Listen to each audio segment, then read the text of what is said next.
Europe is a blinding grid of light. The Sahel is a black abyss. For 60 years, the illuminated streets of Paris have been powered by nuclear fuel ripped straight from the red dirt of West Africa. The theft was absolute. The hypocrisy was deafening. While French corporations hauled away thousands of tons of uranium to build their high-tech empire, they deliberately kept 80% of Burkina Faso chained in the dark. Surgeons operated by flashlight. Factories rusted in silence. The Paris cartel engineered this energy starvation to guarantee that the Sahel would never rise, never industrialize, and never threaten their dominance. They thought they had won. They thought the darkness was permanent. But they never anticipated a 35-year-old captain with the audacity to rewrite the geopolitical map. Ibrahim Traore is not just surviving. He is building an empire of his own. By bringing Russian engineers and advanced SMR nuclear technology directly to Ouagadougou, he has just detonated a weapon that Western intelligence cannot intercept. The media is lying to you. They claim Africa is trading its sovereignty for Russian guns. They are absolutely terrified to admit that Africa is actually seizing the ultimate engine of modern sovereignty, atomic power. We will expose the classified Rosatom roadmap. We will uncover the satellite network crushing Western gold smugglers.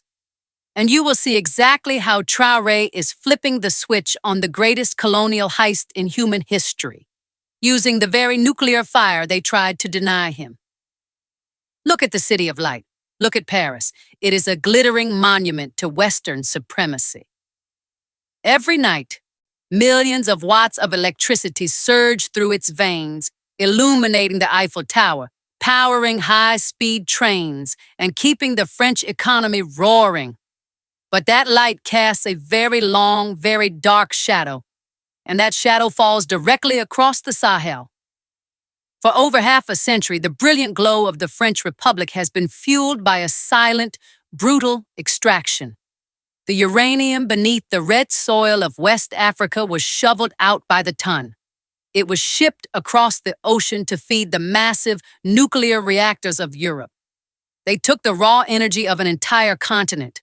They left behind irradiated dust and suffocating poverty. This was not an accident of history. It was a perfectly executed business model.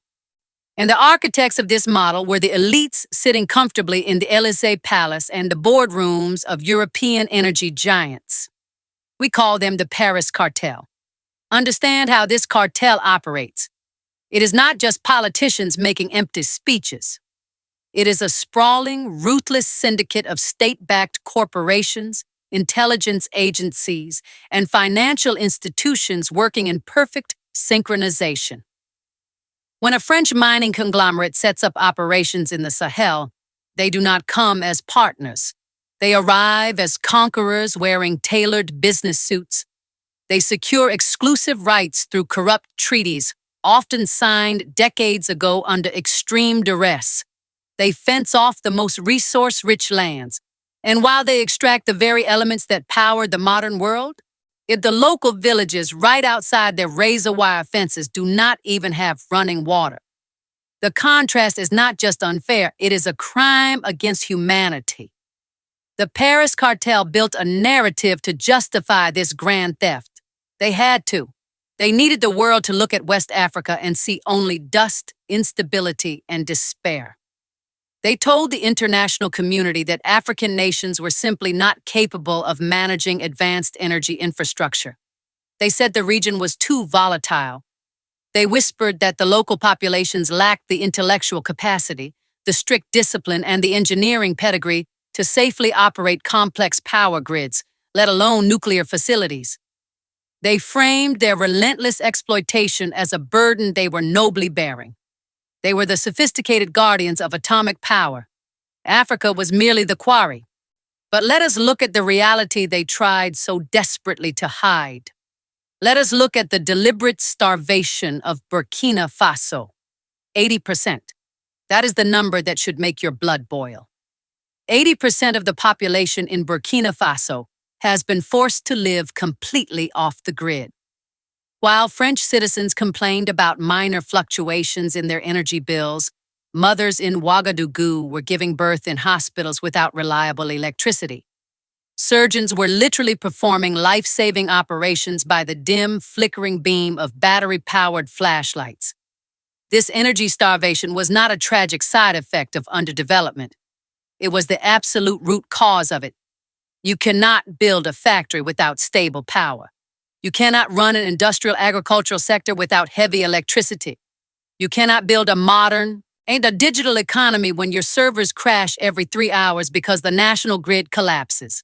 The Paris cartel knew this better than anyone. By controlling the energy, they controlled the destiny of millions. By keeping the lights off, they kept the industrial engines quiet. A nation that cannot power its own factories must import absolutely everything. A nation that imports everything remains trapped in a perpetual cycle of crippling debt.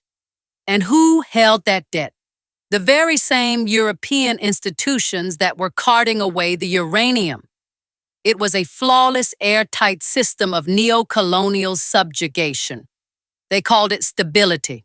We call it a cage.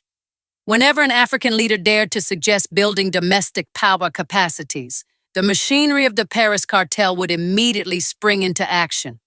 They would deploy their financial hitmen. The IMF and the World Bank would suddenly find regulatory reasons to deny infrastructure loans. They would claim that large-scale power plants were not financially viable for a poor African nation. They offered meager, decentralized solar panel projects instead, just enough to power a few rural light bulbs, but never enough to power an industrial revolution. They wanted Africa to have flashlights, not foundries. Think about the economic devastation this causes across generations.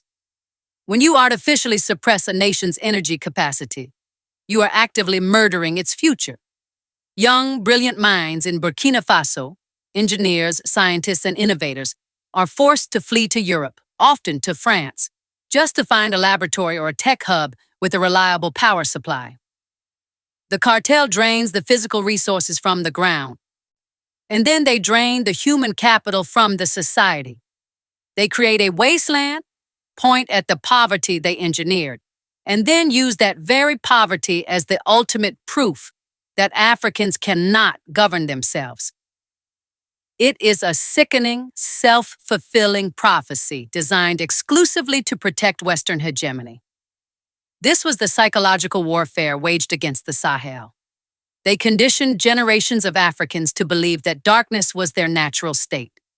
They wanted the youth to look up at the unlit night sky and accept that true sovereign power was a luxury reserved strictly for the global north. But they miscalculated. They pushed too hard, and they extracted too much. They completely underestimated the simmering rage of a generation that grew up watching their wealth exported while their homes remained dark. And most importantly, they failed to anticipate the rise of a leader who simply refused to play by their rigged rules. Ibrahim Traore did not just see the darkness, he saw the precise blueprint of the cage. He understood that as long as the West controlled the switch, Burkina Faso would never be truly free. He realized that the fight for sovereignty wasn't just about driving out French troops or tearing up predatory mining contracts. The ultimate battlefield was the energy grid itself. He knew the truth. The Sahel didn't lack resources. The Sahel didn't lack potential. The Sahel lacked a leader willing to reach past the invisible boundaries drawn by their oppressors. Traoré looked at the uranium beneath their feet. He looked at the artificial darkness imposed upon his people, and he decided it was time to build a very different kind of fire. But what Traoré discovered when he took power wasn't just a legacy of bad infrastructure. It was a live, ticking time bomb. Because the Paris cartel wasn't just keeping the power grid weak, they were actively preparing to weaponize it. And the blueprints for this sabotage lead straight to the heart of Paris.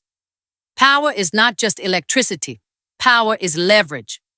The Paris cartel understands this fundamental law of geopolitics better than anyone else.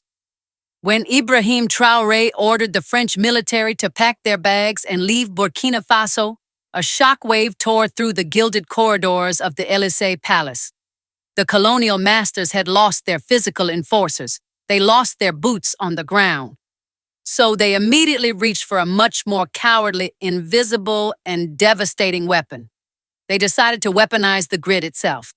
They look closely at the energy infrastructure of West Africa. Look at the high-voltage wires.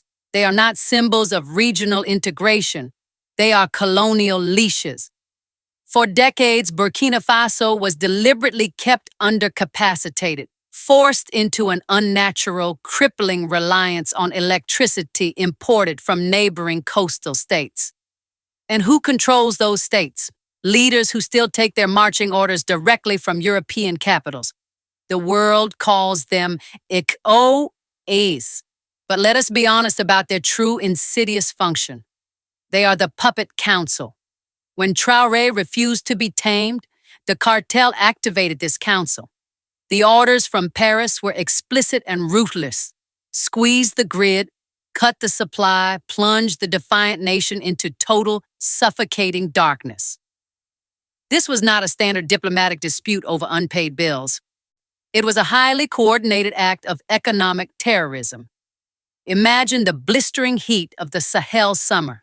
Imagine the sheer, unadulterated desperation. The temperature routinely soars above 40 degrees Celsius in Ouagadougou, making electricity not just a matter of comfort, but a matter of absolute biological survival. By artificially restricting the flow of kilowatts across the border, the puppet council was literally suffocating a nation in broad daylight. The strategy was diabolically simple. The execution was devastatingly cruel. The cartel calculated that if they made daily life unbearable, the resulting misery would do their dirty work for them. They wanted the urban water pumps to fail. They wanted the refrigeration units in the local markets to shut down, letting vital food supplies rot in the oppressive heat. And they wanted to create a level of domestic agony so severe that the Burkinabe people would rise up, riot in the dusty streets, and violently overthrow the very leader who was trying to free them.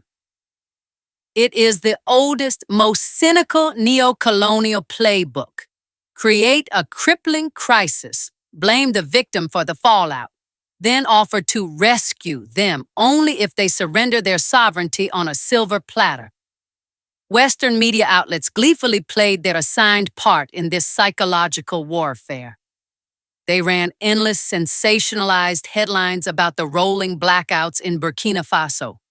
They printed glossy, arrogant articles framing the severe energy shortage as undeniable proof of Traoré's military incompetence. And they conveniently omitted the chilling fact that the shortage was entirely manufactured by the very Western financial alliances funding their journalism. It was a massive, synchronized gaslighting operation. The cartel was ruthlessly strangling Burkina Faso with one hand, while using the other hand to point and laugh at its desperate struggle to breathe. Think about the sheer pathological arrogance required to execute this blackmail. The bureaucrats in Paris sit in their climate-controlled offices, sipping espresso powered by stolen African uranium. They sit there in absolute undisturbed comfort. Meanwhile, they sign digital directives that condemn premature babies in African incubators to death by power failure. The disconnect is not just hypocritical, it is fundamentally sociopathic. They expected Traoré to crack under this immense, manufactured pressure. They expected the young captain to realize the sheer impossibility of his situation. In the minds of the Paris cartel, every African leader has a breaking point, a precise price tag or a threshold of pain where they will finally drop to their knees and beg for Western mercy. They eagerly waited for Traoré to fly to Paris in defeat. They waited for him to offer lucrative mining concessions in exchange for turning the regional grid back on. They waited for him to kneel before the puppet council and quietly accept his designated place at the very bottom of the global hierarchy. But Ibrahim Traoré is cut from a completely different cloth. He did not blink. He did not compromise. He recognized the blackout blackmail for exactly what it was: the desperate, thrashing violence of a dying colonial system trying to maintain its grip. Traoré understood that negotiating with the cartel was a fatal trap. If you beg your abuser for a cup of water, you permanently acknowledge their right to own the well. He knew that any concession made under the explicit threat of darkness would permanently validate their weaponization of energy. He saw clearly that the interconnected regional grid was not a diplomatic lifeline, but a highly toxic dependency that had to be severed completely and permanently. Instead of panicking, he coldly analyzed the geopolitical battlefield. Instead of looking to the hostile borders of his immediate compromised neighbors, he looked far beyond the continent. He realized that surviving the modern era required a massive quantum leap in state capability, and he did not need a temporary band-aid fix for an intentionally broken colonial grid. He needed an impenetrable high-tech shield of sovereign power that no Western institution could ever switch off. The intelligence agencies in Paris thought they had him permanently cornered in a dark room. They were meticulously monitoring his communications, tracking the rising power deficits, and counting down the days until his inevitable, messy political collapse. They thought cutting off the power would break him. They thought ECOWAS could starve Burkina Faso into submission. They were wrong, because Traoré wasn't looking to fix the broken grid of West Africa. He was looking at Moscow. The tarmac at Ouagadougou International Airport was blistering hot. The arrival was entirely unannounced. When the commercial flight touched down in early 2026, Western intelligence operatives stationed in the capital expected to see another routine diplomatic delegation. They were catastrophically wrong. The men stepping off that plane were not diplomats carrying empty promises, nor were they mercenaries carrying rifles. They were elite nuclear physicists, geological surveyors, and heavy infrastructure engineers from Rosatom, Russia's state atomic energy corporation. The shockwave hit Paris before the engineers even cleared customs. The Élysée Palace panicked. For decades, the foundational lie of Western dominance was that African nations were technologically illiterate, hopelessly dependent on French engineering just to keep their water running. Ibrahim Traoré did not just reject that lie, he completely annihilated it on the global stage. I'm proving that Burkina Faso was ready to leapfrog an entire century of inferior colonial infrastructure and plug directly into the pinnacle of modern energy generation. Let us break down the absolute genius of this masterstroke. The Western media deliberately misreported this historic event. They tried to frame Traoré's deal with Moscow as a desperate, amateurish gamble, suggesting that building a traditional, massive nuclear plant in the Sahel was an impossible fantasy. But Traoré was not buying a 20th century dinosaur. He secured a precise roadmap for small modular reactors, or SMRs.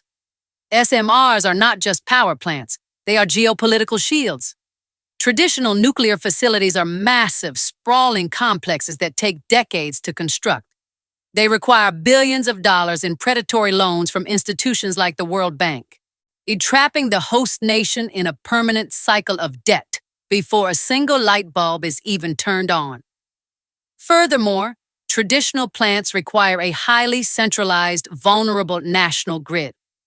SMRs bypass every single one of those colonial traps. They are compact, they are modular.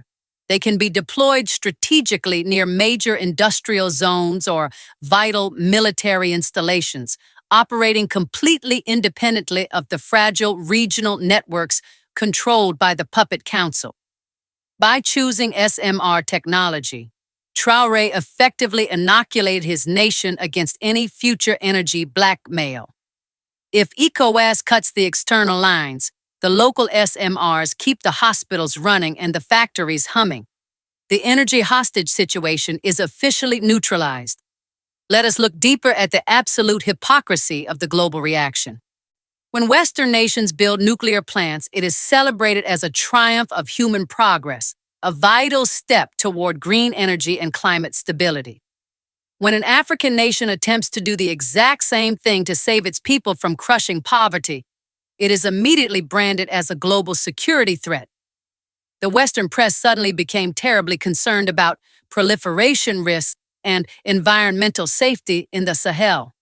They were never concerned about the environment when French corporations were leaving toxic, radioactive craters across the African landscape for decades.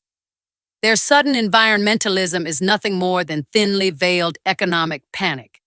They are terrified of an industrialized Africa. Think about the economic mathematics of this maneuver. Currently, Burkina Faso bleeds capital just to import expensive and unreliable electricity, crippling any chance of domestic industrialization. The Rosatom agreement is projected to slash energy costs down to a mere one-third of the current extortionate rates. This is not just a discount. This is the financial liberation of an entire economy. When energy becomes cheap and abundant, the entire neocolonial extraction model collapses. The Paris cartel relies on Africa exporting raw, unrefined resources because Africa supposedly lacks the power to process them at home.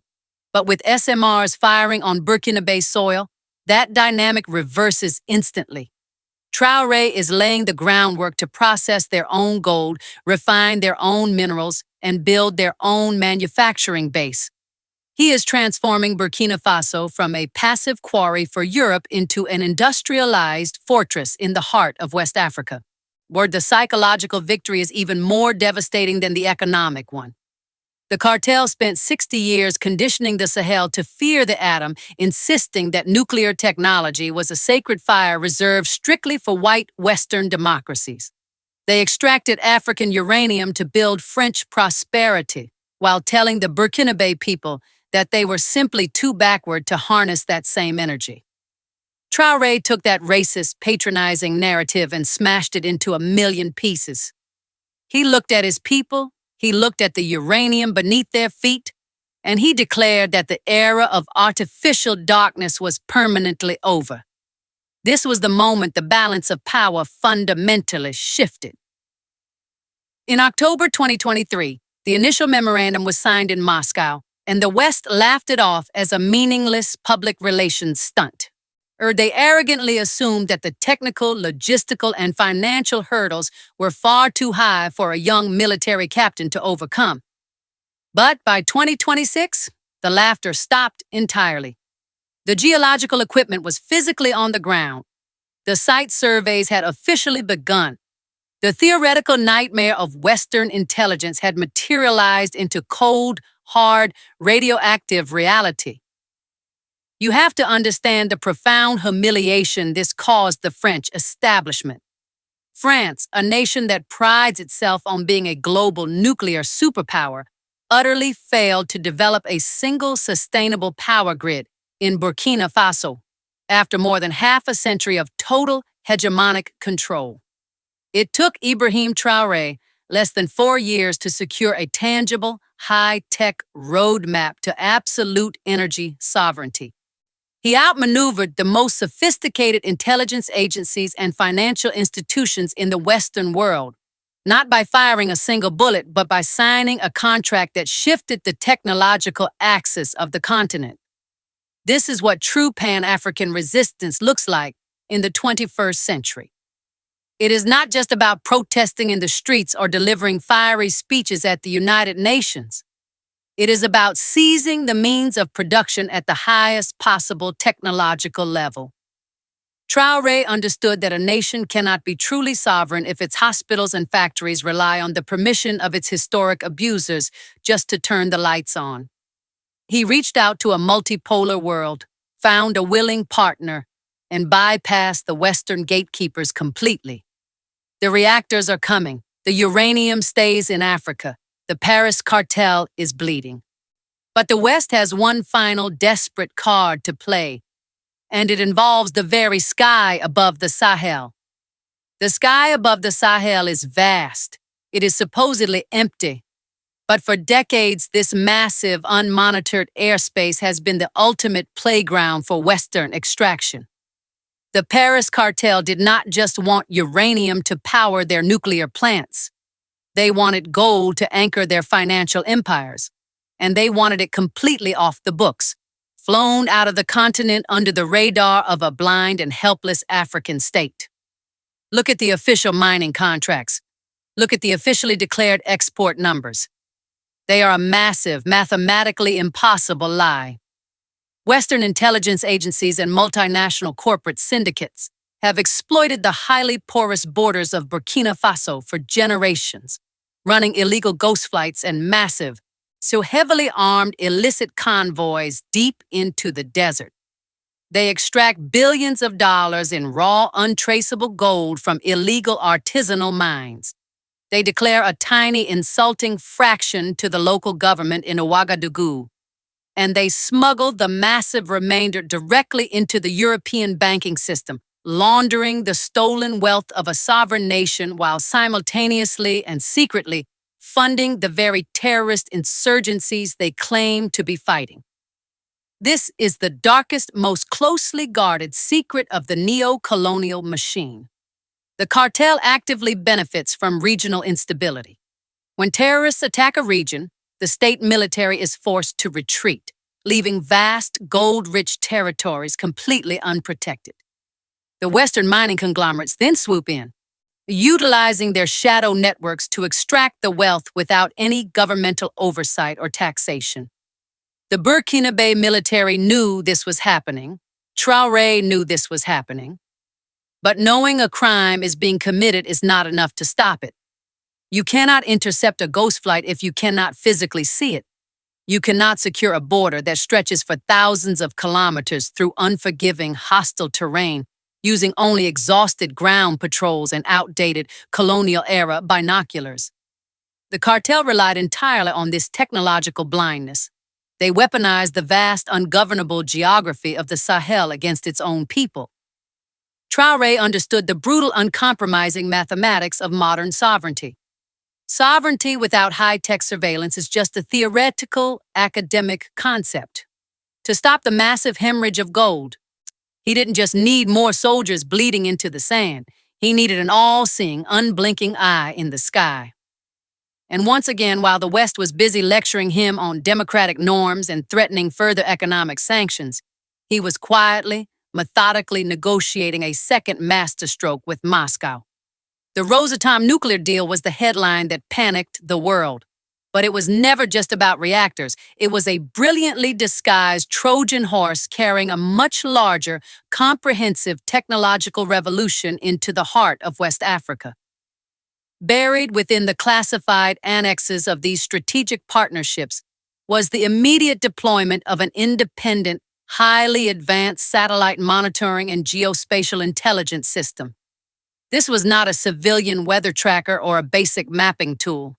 This was military-grade, real-time orbital surveillance handed directly to the command centers of the AES military juntas. The engineered blindness is officially over. The colonial shadows have been permanently eradicated. With this new integrated satellite network, Traoré can now track every single unauthorized aircraft illegally entering Burkina Faso airspace. He can monitor the exact, real-time movements of illicit mining convoys trying to slip across the border into Mali or Niger with stolen cargo. He has literally weaponized the stratosphere against his oppressors.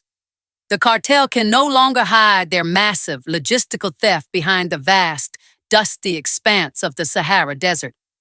Imagine the sheer, unprecedented panic erupting in the corporate boardrooms of Paris, London, and Geneva. For half a century, their entire, a highly lucrative profit model relied on operating completely in the dark. Suddenly, the high-definition lights were turned on from space. The illegal gold flights that once operated with total impunity are now being actively intercepted by modernized air defenses. The heavily armed smuggling routes are being systematically, ruthlessly dismantled by precision drone strikes guided by flawless orbital intelligence. Traoré is not just violently stopping the theft. He is aggressively, surgically severing the financial tentacles of neocolonialism one by one, bleeding the cartel dry. This is what true, unapologetic Pan-African empowerment looks like in the 21st century. It is not begging for slightly better terms on a predatory, internationally mandated contract. It is acquiring the hard, undeniable technological capacity to brutally enforce your own sovereign borders. By fully integrating Russian satellite technology with aggressive, highly motivated local military operations, Traoré has achieved a level of absolute domain awareness that previous African leaders could only dream of. He is precisely mapping the resources, hermetically securing the perimeters, and ensuring through the threat of overwhelming force that every single ounce of gold extracted from the soil serves the people who actually live on it. The Western media will never, ever cover this satellite network with any degree of honesty. They will aggressively call it Russian spying. They will loudly frame it as an authoritarian crackdown on free enterprise and regional commerce. But the truth is they are absolutely, fundamentally terrified of a sovereign African state with the technological capability to police its own airspace and expose the colossal, organized crime ring that is Western resource extraction. They desperately want the Sahel to remain blind, weak, and easily exploitable. Traoré just gave it perfect, lethal vision. The gold is finally secured. The borders are aggressively locking down. The technological cage built by the Paris cartel over 60 years is actively, systematically being dismantled from orbit by a leader who refuses to lose. But Burkina Faso is not acting alone in this high-stakes rebellion. This technological uprising is highly contagious, and the spark Traoré ignited is already spreading like wildfire across the artificial borders drawn by the colonizers. The map is changing. The borders are fake. For a century, the Paris cartel used these artificial lines to divide and conquer the Sahel. But Ibrahim Traoré is erasing them completely, not with empty diplomatic rhetoric, but with an unstoppable, highly coordinated wave of high-tech integration. The nuclear revolution that started in Ouagadougou was never meant to be contained within the borders of a single nation. Look at Bamako. Look at Mali. The geopolitical dominoes are officially falling. Just months after Burkina Faso secured its SMR roadmap, Assimi Goïta executed the exact same devastating maneuver, signing a sweeping energy cooperation agreement with Rosatom to develop independent civilian nuclear infrastructure in Mali. The Alliance of Sahel States, the AES, is rapidly transforming from a defensive military pact into a highly advanced, integrated technological fortress that the West can no longer penetrate, sanction, or manipulate. This is the ultimate paralyzing nightmare for the Paris cartel. They could theoretically isolate one rebellious leader. They could economically sanction one defiant country. But they are mathematically and strategically incapable of stopping a unified transnational bloc that controls its own vast uranium deposits and possesses the sovereign capability to process that uranium into limitless power. The classic colonial divide and conquer strategy has completely collapsed under the crushing weight of genuine Pan-African solidarity. Think about the economic death blow this delivers to the old regime. The puppet council in ECOWAS is terrified. For decades, they weaponized regional energy dependency to keep the Sahel strictly obedient to French financial interests. They used the threat of blackouts to enforce the dominance of the CFA franc, ensuring that every transaction ultimately fed back into the European banking system. Now, the very nations they tried to starve in the dark are building a sovereign nuclear grid that will soon make the rest of West Africa look like a primitive colonial relic. When you control your own infinite energy source, you no longer need their predatory loans, and you certainly no longer need their colonial currency. Western media is scrambling to control the narrative. They are panicking. They are desperately trying to rebrand this massive leap in African sovereignty as a dangerous, destabilizing pivot toward Russian authoritarianism. They suddenly care deeply about nuclear proliferation, conveniently ignoring the fact that France has been running a massive, unregulated radioactive extraction operation across the continent for the last 60 years. Their sudden concern is nothing but the dying gasp of a monopoly that has permanently lost its grip on the throat of its most valuable victim. But the true lasting victory here is not just about reactors, steam turbines, or even industrial-scale electricity. It is about a profound, irreversible psychological liberation. Generations of African youth were violently conditioned to believe that their continent was a place of perpetual, inescapable deficit. They were taught in colonial-funded schools that complex engineering, advanced quantum physics, and global industrial power were exclusively inherently Western traits. Traoré, Goïta, and the leadership of the AES have violently shattered that mental cage forever, proving that the African mind is perfectly capable of commanding the most sophisticated technology on the planet. When a Burkina Faso or Malian child looks at the horizon in 2026, they do not just see the exhausted dust of a plundered land. They see the physical, concrete construction of a high-tech future. They see their own sovereign nations taking absolute control of the atomic fire that was stolen from their ancestors. They realize with absolute clarity that they are not the permanent, helpless victims of Western history, but the undisputed, highly armed architects of an entirely new multipolar world order. The deeply racist myth of African technological inferiority has been totally incinerated in the core of an SMR reactor. The Paris cartel will undoubtedly continue to fight. They will fund proxy insurgencies. They will launch massive, highly coordinated media smear campaigns. They will try everything in their dwindling arsenal to sabotage this African renaissance and drag the Sahel back into the dark ages of compliance. But their lies are rapidly losing traction, their financial threats are losing their teeth, and their military intimidation is now facing a unified, technologically fortified wall of resistance. You cannot sustainably blackmail a continent that has finally learned how to forge its own light. Ibrahim Traore did not just flip a switch in Ouagadougou. He detonated a psychological and industrial revolution. He proved to the entire global South that true sovereignty is never gracefully handed down by the oppressor. It is aggressively built from the ground up, using the very technological tools the oppressor tried to permanently deny you.